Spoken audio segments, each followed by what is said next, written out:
Call in now and ask an expert. It's our expert of the week. Call 615-737-9292 And ask the expert now. Now. On the Kenny Smoov Morning Show on 92Q. All right, Sissy Brown.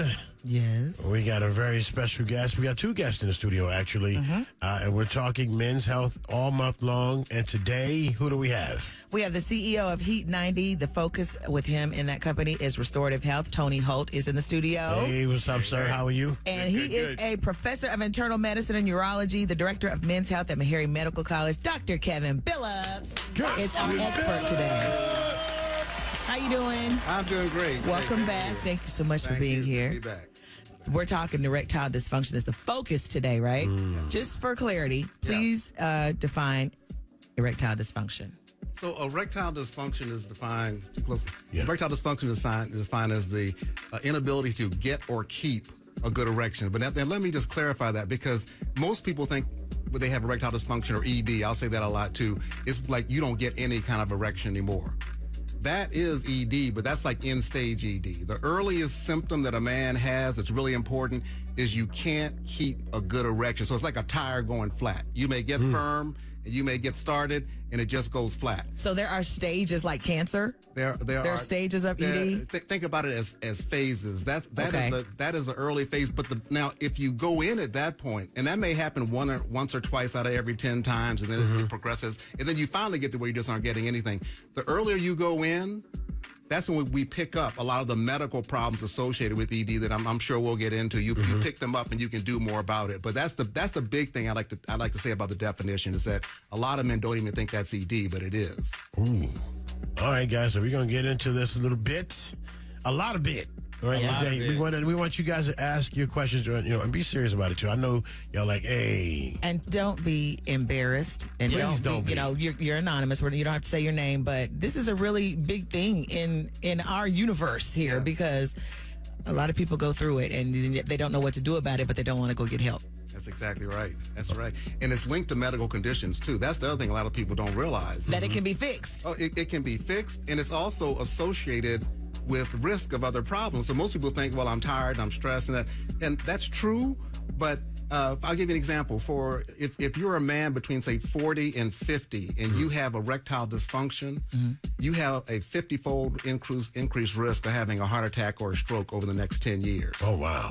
So, and many of the men who I see in my practice, when they come in for erectile dysfunction, they have associated, you may have diabetes, you may have what we call pre-diabetes, high blood pressure, cholesterol's up, overweight or obese. So, it's associated with medical problems. It certainly has a psychological stress. I mean, any man that has ED is going to have some stress going on. Right. But that is not the main cause. And that's not the reason why you really need to act on this and not just ignore it. All right, guys. We're taking your callers. 615-737-9292. Also, we're on YouTube Live right now. You can come talk to the doctor right now on YouTube at 92Q Nashville. We're talking men's health. We're talking erectile dysfunction on the KSMS. Good morning. Waking up with Kenny Smoov in the morning.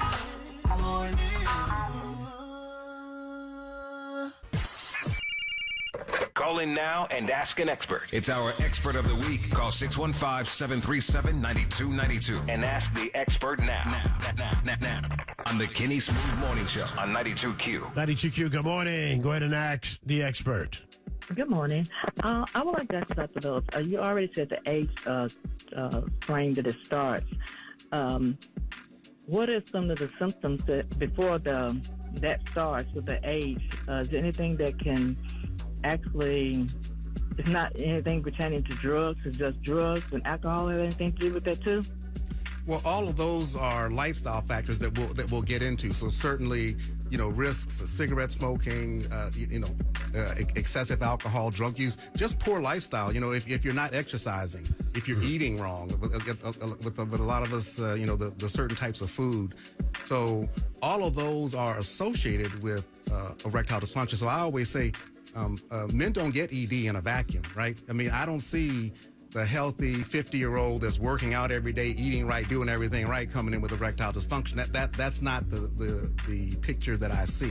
There are things that are going on when you look under the hood. So I like to emphasize it's an early symptom. It's your body it's your body putting a warning signal out, right? If the car light goes on as men, we will take that car into the mechanic right away. Right. Yep.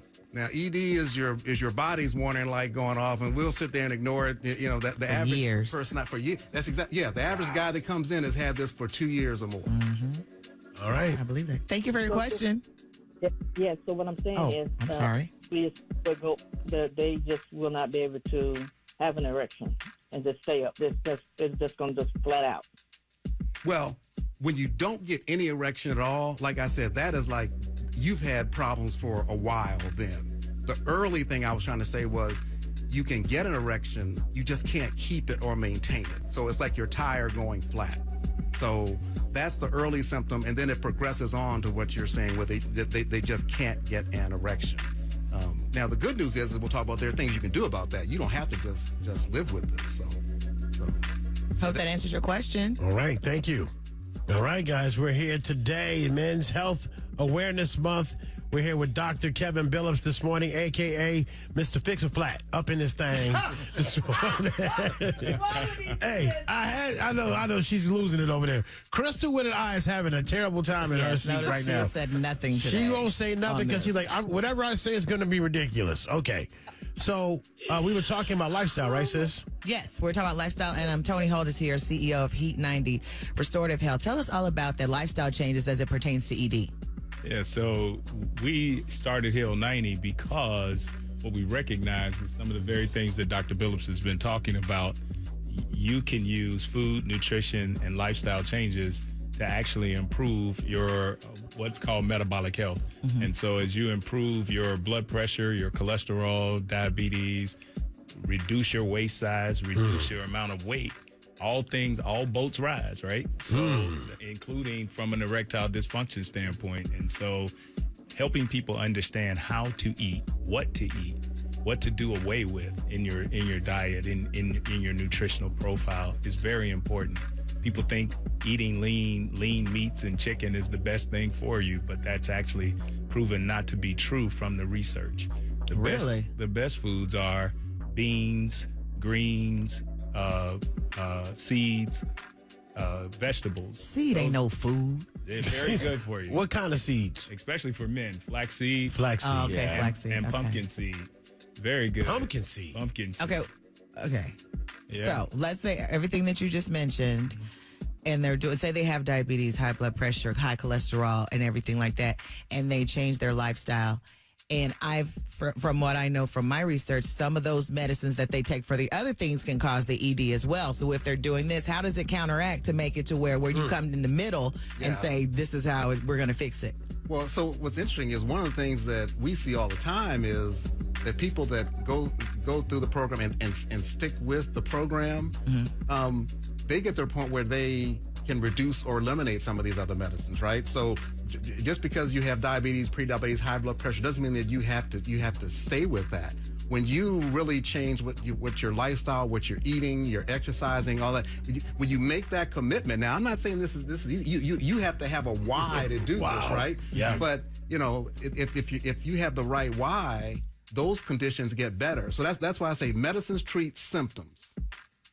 Lifestyle gets to the underlying cause, the root cause of this. So that's what we see. And to me, that changed the way that I think about medicine completely.